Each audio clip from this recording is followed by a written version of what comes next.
The stars came out for astronomy night at the White House. President Obama hosted the event last night to celebrate space.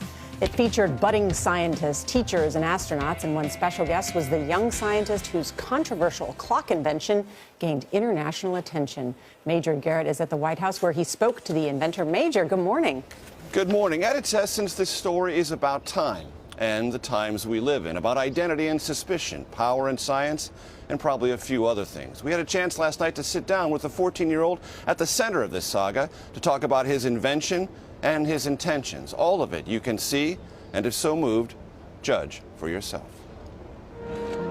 Ahmed Mohammed saw stars on the south lawn of the White House. He was one too, posing for pictures as the embodiment of youthful scientific curiosity, controversy, and misunderstanding in an age of terror. Ahmed met scientific stars like astronaut Alvin Drew before taking his seat to hear President Obama. We have to watch for and cultivate and encourage those glimmers of curiosity and possibility, not suppress them, not squelch them. Afterward, the President Ahmed chatted briefly, an encounter that capped an amazing odyssey.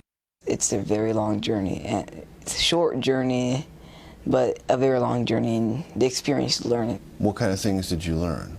I learned that people will always be there to support you when there's injustice. Anything else? Oh yeah, definitely. There's a ton that I learned. I'm trying to get a message of how you shouldn't judge a person by what they look like, and you should always judge a person by their heart.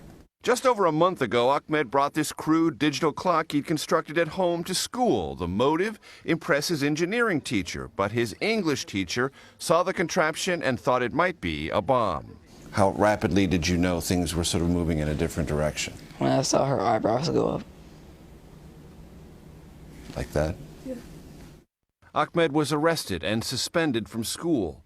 Tech executives around the country rallied to his cause, and Mr. Obama took to Twitter to praise his innovative spirit.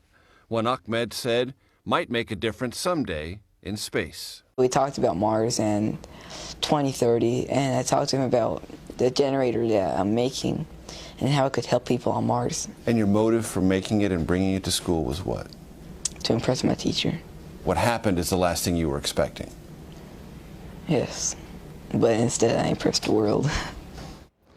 During his suspension from school, Ahmed and his parents have traveled the world. One stop generated still more controversy. Ahmed posing with the president of Sudan, Omar al-Bashir, who is indicted by the International Criminal Court on war crimes charges. Both of Ahmed's parents emigrated from Sudan, and he told us he wanted to honor the invitation and did not want to be rude. Gail, I can tell you that picture raised eyebrows here at the White House, but did not prevent President Obama from saying hello. All right, Major Garrett. We all remember that story. His expression as he's looking at the president. And I love his line, I came to impress the teacher, but I impressed the world, I'll say. You haven't heard the last of him. Thank you, Major.